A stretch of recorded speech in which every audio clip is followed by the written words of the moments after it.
Renate and Pauline has been working as a duo in Berlin since 2007. So this exhibition actually is celebrating their 15th year of deep collaboration. They met in Berlin in the underground queer scenes. They started to work together, and ever since they've been producing really important works on queer paradigms of history, culture, aesthetics, kinship, and resistance, which makes them very special also in the field of art in relationship with queer.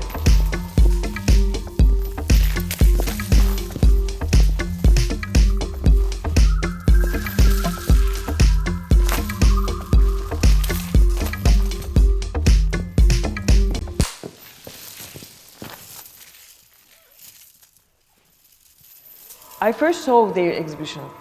It was called Normal Work, and it was in Künstlerhaus Bethanien in Berlin. It was my first years in Berlin.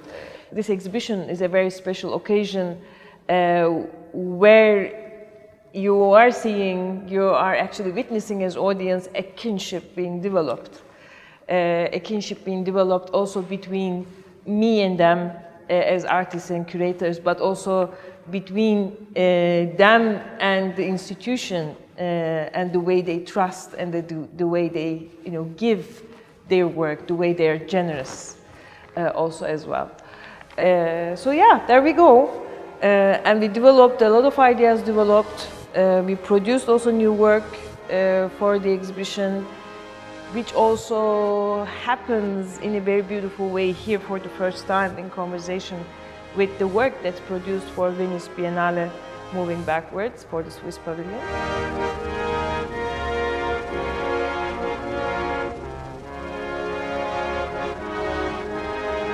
The film installations are forming the backbone of the exhibition. Renate and Pauline, they both come from film production, from filmic background in a certain way. Their main interest is the filmic work.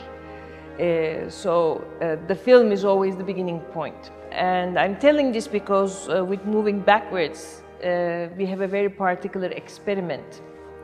Moving Backwards is inspired from the guerrilla strategy of the Kurdish militants in the mountains when they use the strategy to move backwards to erase their trace on the mountains so that they cannot be found by the Turkish army.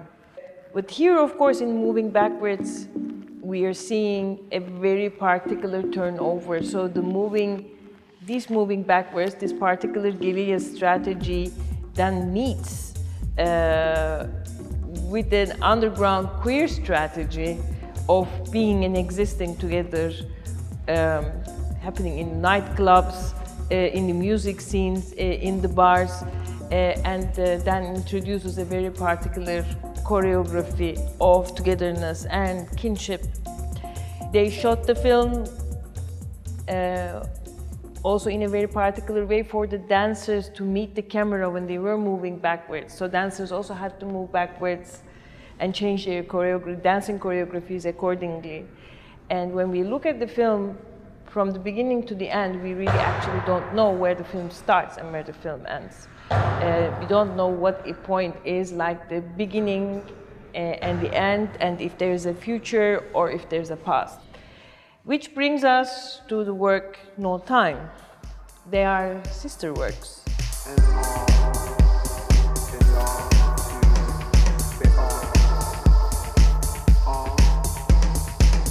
So they decided to name the title of the film as No Time because it is indeed that timeless space that they are building with the dancers exercising various dance styles from different times in a very anachronistic way, but always in own conversation, always in a maybe impossible conversation in a real world, and bringing also strength to us while watching it, bringing joy to us also while watching it.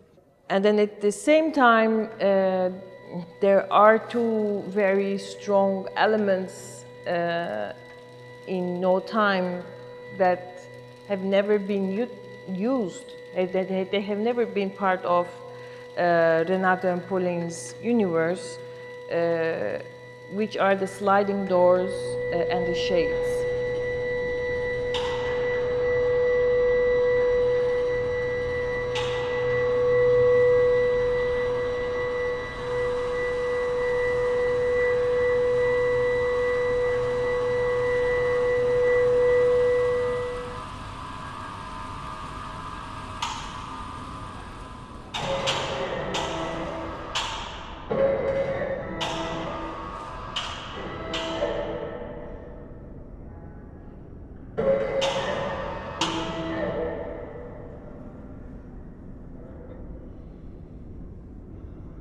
In No Time, we are seeing the sliding doors and the shades, which of course play a lot with the camera shutter, the idea of the camera shutter, who places that camera shutter, who is behind the camera, who is deciding on the frame, who is deciding who is going to appear in the frame. And for here, site specifically in CA2M, there's a connection between two videos playing with the play of lights. So the audience, the public is guided also between the films. And in a way, it's an immersive space. It's designed as an immersive space where the publics hopefully come in and they lose their sense of time to find a new sense of time, to find a new sense of liberation with the promises of these liberating bodies in the video, in both videos. They are wigs and microphones and chains and some even others that we don't really see in the films, or like here also installed here. They are very important protagonists of Boudry-Lorenz filmic universe. And yeah, this is the way they function, and maybe this would also connect us to the bar piece, because that also brings then another element inside with those settings, with the setting of kinship, let's say. So we are at the moment in the second room of Portrait of a Movement.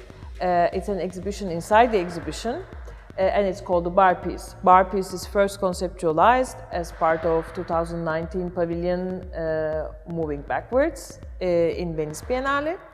And then it actually, whenever the occasion arrives, it is becoming part of the exhibitions, or it's becoming recontextualized in different appearances of Boudry-Lorenz. We said how they met was also as part of this queer underground scene. So there is nothing actually more natural than rethinking of the bar space as a space of kinship and abstraction. And the idea of the abstraction, or the research of abstraction, as a strategy of queer aesthetics has been a long-term part of like Boudry-Lorenz's work, and kinship also, as we have also spoken inside,